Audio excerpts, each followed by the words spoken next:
5 months ago, I started treatment for recurrent prostate cancer. I started with an ADT, which is Orgovyx, to reduce testosterone. 3 months ago, I started radiation treatment, 37 sessions.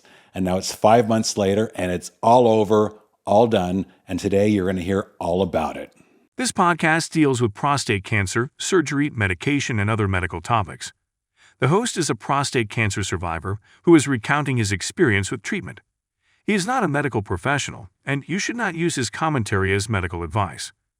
Please always consult a medical professional when learning about and understanding prostate cancer or any other disease.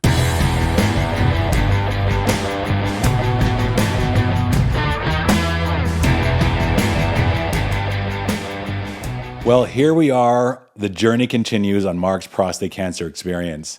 For those of you who have been following my podcast on my YouTube channel, in 2015, I was diagnosed with prostate cancer and I had a prostatectomy.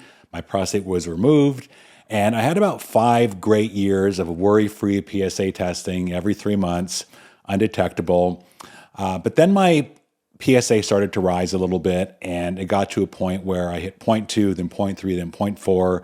So this was the year, 2024, almost 9 years later, that I decided to have a follow-up treatment via radiation. So I went through 5 months of therapy. It started with Orgovyx, or some of you will take Lupron. What happens is, before you get radiation, they want to reduce the testosterone in your body to almost nothing. And the rationale there is, if the testosterone is reduced, the prostate cancer cells don't have a fuel source. Therefore, when they radiate, the cells will be a lot more receptive to the radiation. So that's the thinking. A lot of evidence shows that, but interestingly enough, they've never actually proven it, but it is something that, to err on the side of caution, we did. And then after radiation, for another month and a half to 2 months, most men will continue on the ADT just to counter the effects of ongoing radiation treatment. So when you get radiation, the radiation lingers for a while, and it doesn't actually kill the cells. It inhibits their ability to reproduce. So when radiation's over, you still have a little bit of a lag period, and that's why you stay on the Orgovyx. So today is actually a very monumental day, and when you're listening or watching this, I'm not exactly sure what the date will be. It might be in the future a little bit, but today is 5 months to the day where I started taking my ADT. And this is what I was taking. This is called Orgovyx. Get on the camera there. Okay, and it's a pill form, and the way it works is it stops the body's ability to create testosterone.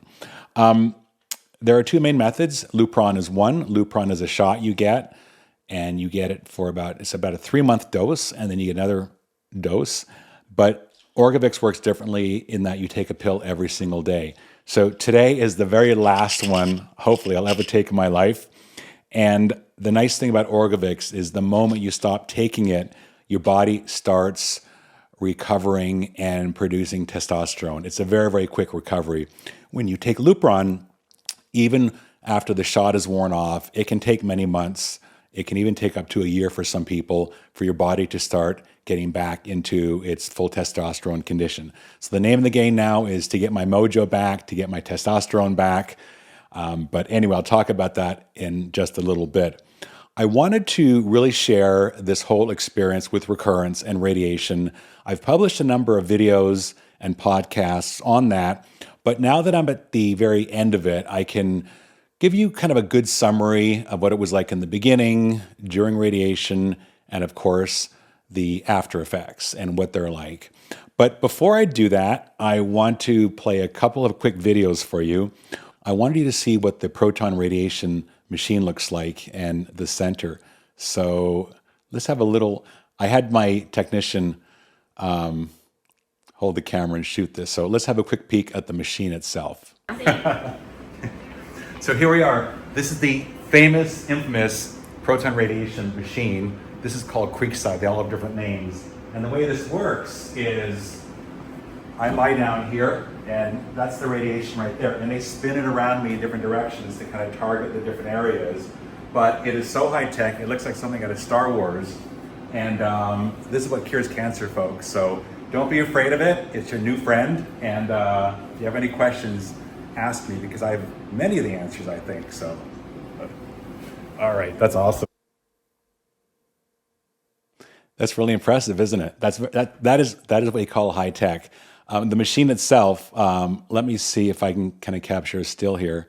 But the way it works is the whole room spins. So you lie in that table, and it looks like something. This reminds me of something from 2001 Space Odyssey. But you'll see where I'm standing now, that little blue white thing, that's the radiation device. And that actually circles around you as you lie on the table. So it's pretty cool. And I would dare say it saved my life. But I have one more video to show you. Whenever you complete treatment for cancer, whether it's radiation or otherwise, there is a tradition where you ring a bell 3 times. Any of you that have gone through it have seen this or experienced it. But I was able to record my last day of radiation, which was quite bittersweet. In one sense, I believed at that point I am finally done with the disease, but you get very attached to the people who are helping you and treating you. So anyway, here's sort of my day. You notice for those of you that are Tennessee Vols fans, I live in North Carolina and Florida, but for the whole time that I was there, I became a Tennessean. So this is from Knoxville, and you'll notice the T-shirt. But let's watch this, because this is a great moment in my life. You ready? All right, Mark, congratulations to you. We are truly thankful that you found us here at the Proton Center. And on behalf of Dr. Grover and our president, Ben DeVore, you are graduate number 4,821.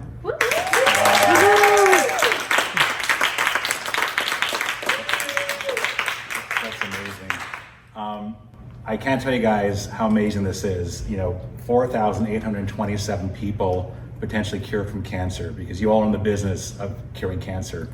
I have to say, this center, and whoever thought that here in an hour from Dollywood in the foothills of the Great Smokies is one of the best radiation treatment centers in the country, if not the world. And I'm so grateful and honored to be a part of this, and for this to be the end of my journey with cancer, and I'll take it any day. So you guys have really humanized the whole process in words that I can't express. And as you can see, I'm now an honorary Tennessean. I'm a Vols fan now.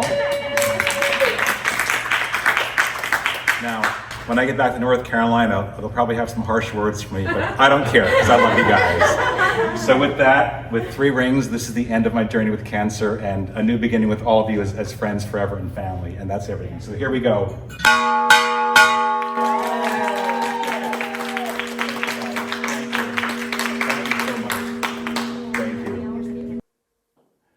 Yeah, so that certainly is a day that I'll never forget. And for any of you who have gone through radiation, you also will understand the joy of that time and that feeling. So let me step back 5 months and start at the beginning. I'm not going to cover the circumstances that led me up to deciding to have radiation. I've explained that in the past, but basically I hit a PSA level of 0.4, and that was it for me. So the process started, as many of you will know, when you start radiation treatment, they are going to recommend about 2 months before you start radiation, you get on an ADT. And that's either going to be Lupron, which is the shot, or once again, Orgovix, which is the pill. And I opted to go with Orgovix. I started 6 weeks, not 2 months before radiation. I started at 6 weeks, mainly because my recurrence was very low grade and certainly not aggressive. We had determined through a PSMA it hadn't spread. So the idea was to, have at least enough time so the Orgovix would kick in. And about 3 weeks after I started taking Orgovix, I did have my PSA and my testosterone levels checked, and my PSA was 0 and my testosterone was 20. So these little babies here, they worked very quickly, and I probably could have got away with starting 4 weeks before instead of the whole time that I did. But anyway, those of you that go on an ADT will see a slew of side effects. In some cases, I really had it good this whole time. I got hot flashes or flushes, whatever they're called, But as far as everything else, moodiness and problem sleeping and weight gain, I'll talk about that in a few minutes as well. But for the most part, from the time I started taking the ADT to the time I started radiation, there was really no change in lifestyle. Maybe a little more tired than usual, but I think the key, and a lot of you gave me these recommendations, as did my physicians, is you have to exercise at least 3 days a week for an hour, really rigorous weight training exercise. Cardio is also okay, but you really want to train with weights because your body is depleted of testosterone. And somehow by doing weights, your muscles can react and build themselves and really offset a lot of the bad things that could happen when you get on an ADT. So I started radiation, and for all 37 sessions, there really was no side effects to speak of. A lot of men that I spoke to with radiation, they have concerns, or they've reported fatigue and all types of burning sensation and this sort of thing. Towards the end of it, I would say I got a little more tired than usual.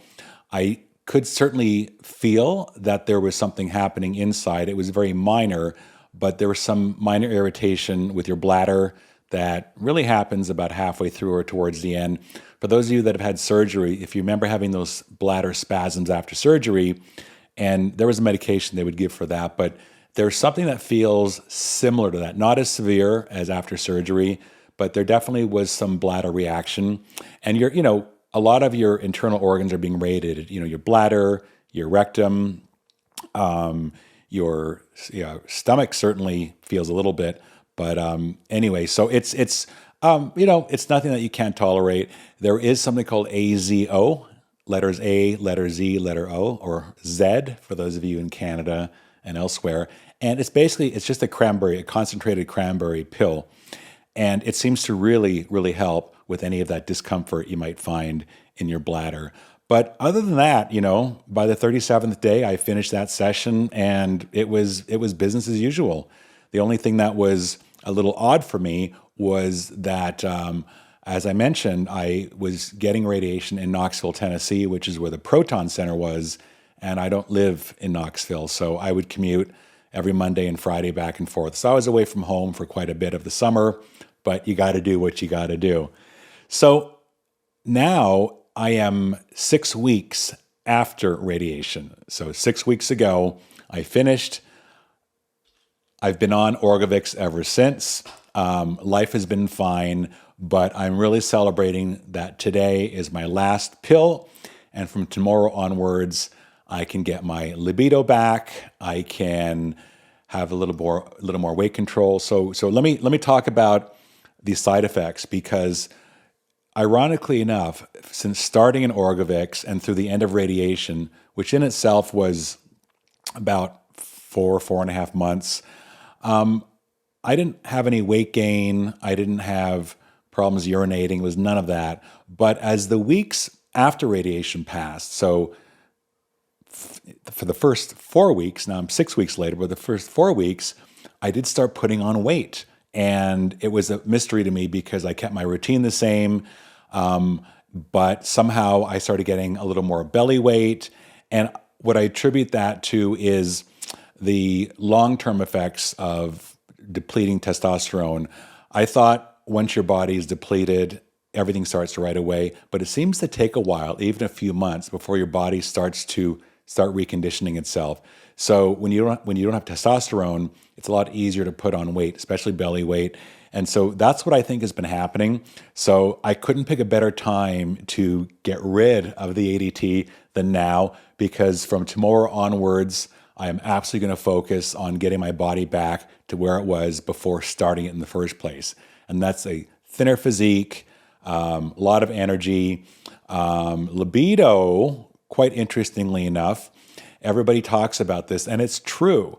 Probably about a few weeks into Orgovyx and probably about a month into Lupron, maybe sooner, you just lose all interest in sex completely.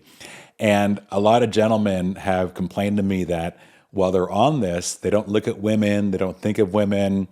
Their wives are certainly noticing, and that kind of is true.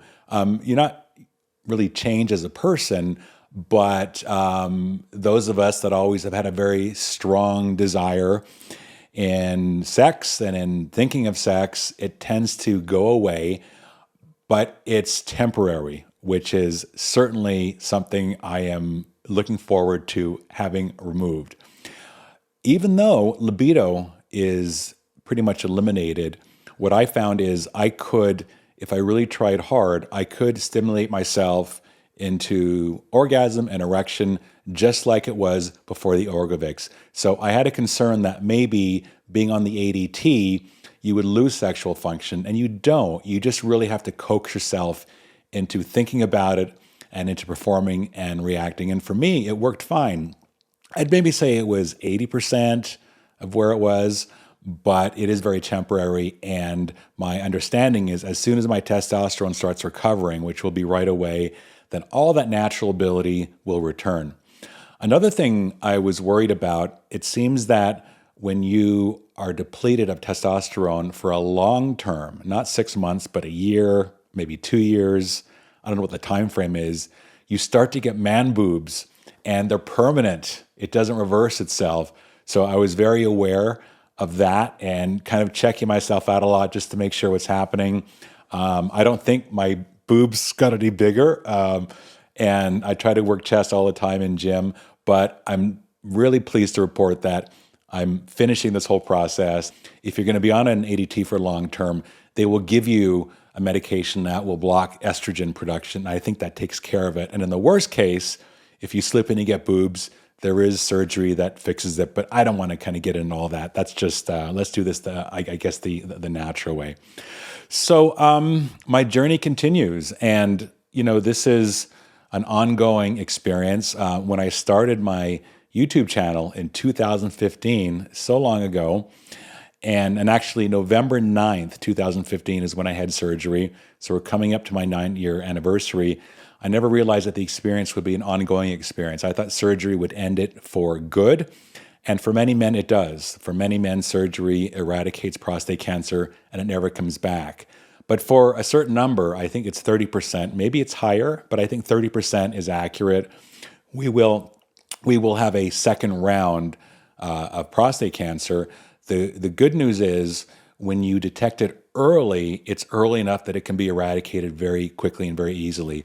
So the chances are that the radiation treatment that I just went through have eradicated it for good.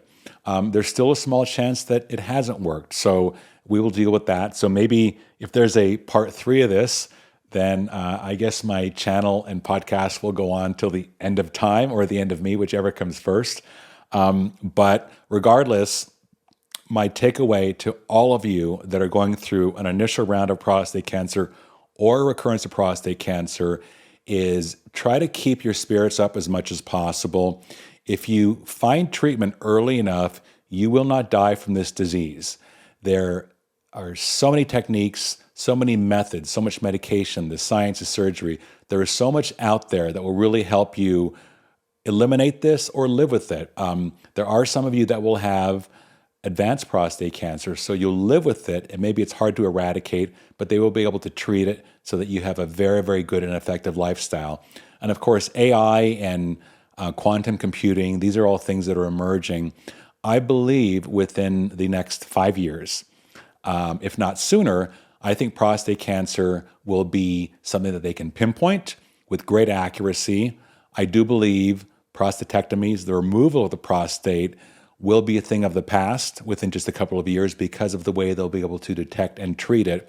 And I think what's going to happen is quantum computers and very advanced imaging will be able to start to find prostate cancer at a very microscopic level and effectively just keep zapping it with, lasers or radiation, whatever it may be. But I think they'll be able to take a whack-a-mole approach to it that will give you a full and long life so you can keep your prostate and not worry about all the side effects. The unfortunate thing is for those of us that had to learn of the disease before all these future techniques are in place, we had to take the hard path and just yank out that prostate and live as good a life as possible. And for me, to be quite honest, I've lived a very, very good life, and I plan to live many more years. I have love in my life. I have family. I realize not everyone is in that situation, but I made the concerted effort to not let this get the better of me. The second I was diagnosed, way back then, I said, we're going to fight this. We're going to beat this. I'm a real fighter. So my battle was with the disease and not with myself and not with others. There was no blame to be placed here. This is just something I had to deal with. And assuming I surrounded myself with good doctors and good advice is something I dealt with and continue to deal with. So that's my story. And I'm very happy to be here today. I am back in my studio. I'm very happy to be here. And I will, depending on timing and other things, because I have a lot going on professionally now, I'm going to try to, keep this series alive. I promised everybody I would try to start doing some interviewing with doctors and specialists. So I'll try to get that done. I can't promise anything, at least at the end of 2024. Maybe it'll be my New Year's resolution to really step up my podcast game a little bit. The most important thing is I want to be able to help and advise as many of you as possible. Even though I'm not a doctor, having gone through pretty much everything you can with early stages of this disease, I wanted to be able to tell you my experience. We're all going to have a different experience. Some of you will have not as good of a time, but through it all, as long as you can keep your spirits up and really understand that this is something you can defeat, then you should be just fine. So with that, I'm going to say a good day to everybody out there, as they say in TV land or in podcast land. This is Mark. I really, really am thrilled that those of you that are tuning in continue to leave comments. I will try to answer as many as I can. But for now, I will bid you goodbye and stay alive.